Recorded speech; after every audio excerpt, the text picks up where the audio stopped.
Patuloy na pinapalakas ng Police Regional Office 2 ang kanilang kampanya laban sa bullying at maling paggamit ng emergency hotline matapos magsagawa ng information drive sa mga kabataan at residente ng Cauayan City.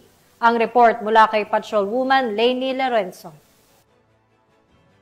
Tagumpay na nagsagawa ng dalawang magkahiwalay na symposium ang Cauayan City Police Station, katuwang ang Police Regional Office 2, Regional Community Affairs and Development Division at Police Community Affairs and Development Unit na ginanap sa Cauayan City National High School Main Campus at Office of the Senior Citizen Affairs nito lamang ika-10 ng Setyembre taong kasalukuyan.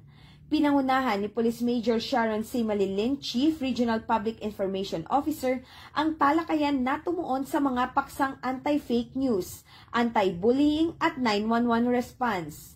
Ang unang symposium ay dinaluhan ng mga guro at mag-aaral, habang ang ikalawang bahagi naman ay nilahukan ng mga opisyal ng sangguniang kabataan, lokal na pamahalaan at intern students.